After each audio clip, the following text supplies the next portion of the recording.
E com 21 anos, eu vim para São Carlos, em 1952. Logo fiquei amigo de tudo os pessoal e comecei a frequentar a NIPO de São Carlos. Quando comecei a frequentar, né, sede da NIPO, era na chácara do Toyama. Naquela época tinha assim, um tipo teatro, né? Aí meu pai era um dos primeiros a começar a fazer a fantasia, né? Então os homens, né, se fantasiavam, né? Mas eram os homens mesmo, né? Quem fazia muita força no Caicã era o senhor Jarbas, né, já falecido, o irmão dele, Renato, que corria assim, tipo, japonês faraquifo, né, para dinheiro, assim, para ajudar também, para fazer festa, essas coisas. Tinha também a gincana japonês também, que aí precisava do prêmio, então eles precisavam de arrecadar um dinheirinho, né? E meu marido também colaborou, a gente sempre que pude colaboramos, porque era o único lugar assim de a gente frequentar, né?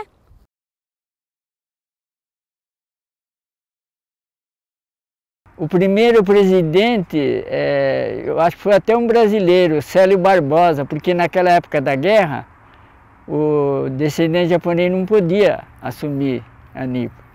E assim é o Toyama-san, que era o Casimiro Toyama, né?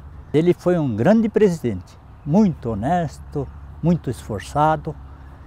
E a prova está que ele, depois do mandato de presidente, ele foi reeleito outra vez presidente do NIPO. Ah, sim, muito honesto. Ele não era de falar muito, mas era uma pessoa muito honesta em tudo. E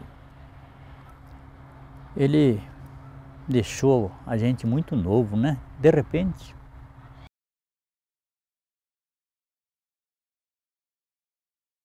Em abril de 1958, nós chegamos em São Carlos. Tá? A vinda em São Carlos foi aleatória, porque nós estávamos preparados para ir para o sul. Mas chegando aqui em São Carlos, graças a Deus a recepção foi ótima. Teve a família Issa, Sucomini, Dói, que receberam muito bem a gente e eles eram membros da NIPO. E naquela época eles tinham toda a contagem de todas as pessoas que vinham para São Carlos, né? E cadastrado todos os japoneses. Então quem saía, quem vinha, eles sabiam tudo. Né? Então era bem organizado. A NIPO em si trabalhava bem. E os que vinham era para lavoura mesmo, né? E que a recepção, até para ajudar, para comprar terrenos, procurar lugares, eles ajudavam. Tá? E os necessitados também, quando precisava, eles, a comunidade toda se juntava e ajudava. Nos finais dos anos 80 para 90, teve aquele movimento que o governo japonês fez para que os japoneses conhecessem a terra onde os avós moraram, né? É o movimento Dekaseki, que aqui em São Carlos não foi bom. Deu uma esvaziada geral, né? Geral mesmo. E até, como fala, a atividade NIPO parou, porque inclusive o presidente também foi como Dekaseki para o Japão.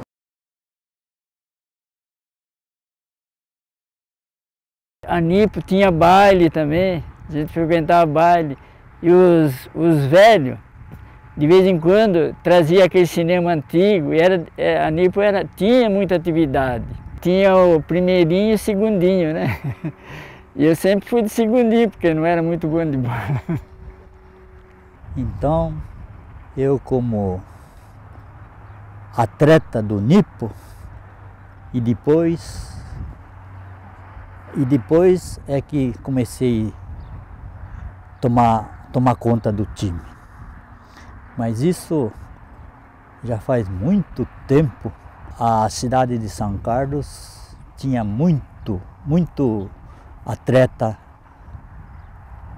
da colônia.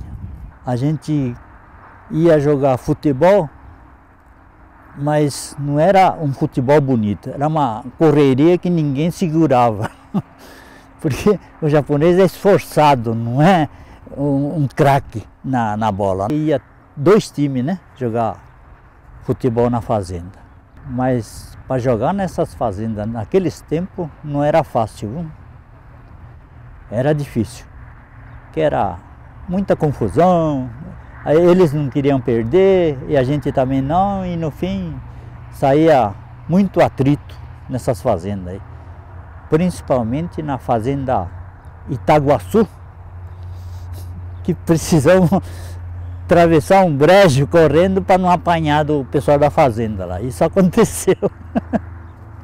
Fomos jogar o torneio em Uberaba, Minas Gerais, que fomos convidados. E lá a gente estava com um time bom, levantamos o título de campeão do torneio. É o único título que a Associação de São Carlos tem, que é a Nipo-Brasileira de São Carlos. A minha participação na Associação Nipo-Brasileira deu-se mais ou menos no final de 1961, início de 1962, através do esporte. Nós jogávamos futebol e a convite do Silvio Moromizato, que era diretor esportivo da Associação Nipo-Brasileira e disputava campeonato varziano comigo, ele me convidou a vir a participar de jogos da associação. E o interessante é que eram basicamente japoneses que jogavam e 2 ou 3 brasileiros convidados pelo Silvio. E eu era um desses brasileiros. Pesquisando a questão das artes marciais que eram praticadas em São Carlos, né, a gente concluiu que elas começam, a história delas está muito associada à história do Kaikan, né? As primeiras aulas parece que acontecem no próprio Kaikan. As primeiras artes que a gente tem registro de ser praticadas sistematicamente são o judô, mas também tem uma participação do Kendo e do Sumo em alguns eventos isolados. Parece que no comecinho da década de 50 tem um encontro de artes marciais e que tem essas artes que vêm, e além do judô, o karatê-do. O judô é a primeira arte que chega em São Carlos, já tem uma equipe de praticantes no Kaikan durante a década de 50. Parece que em 59 surge a primeira academia fora do Kaikan, que é a academia do Romeu Alberto. O karatê-do já chega um pouquinho mais tarde, né? Porque a própria história dele já é mais recente e ela não é uma arte que vem do território do Japão. Ela vem de Okinawa, que é uma ilha situada no arquipélago ao sul do Japão. Tem uma história um pouco mais recente e demora um pouco mais para aportar ao Brasil. Então, o karatê-do começa a se desenvolver no seio do Kaikan, mais ou menos por 66, por aí, 68, né? E uma figura central para essa prática vai ser a de Minoru Harada. A partir final da década de 70, já começa a se ter um movimento um pouco mais consolidado. As primeiras academias começam a ser inauguradas em meados da década de 80. A gente tem a academia do professor Pares, do professor Santos. Isso a gente mostra, né, um movimento dessas artes saindo do Kaikan e indo para a cidade e dando suas contribuições para os cidadãos de São Carlos, né? Mas tudo surge lá da agremiação dos nipodescendentes. Até uns 10 anos eu só falava japonês, porque meu pai exigia que a gente conversasse, né?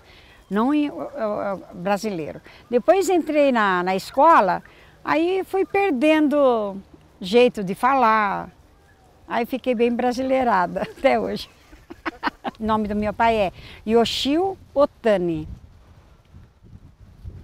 E sempre meu pai levava, desde pequeno meu pai levava, né, eu, minhas irmãs, na Nipo, né, para aprender a dançar. Tanto é que a gente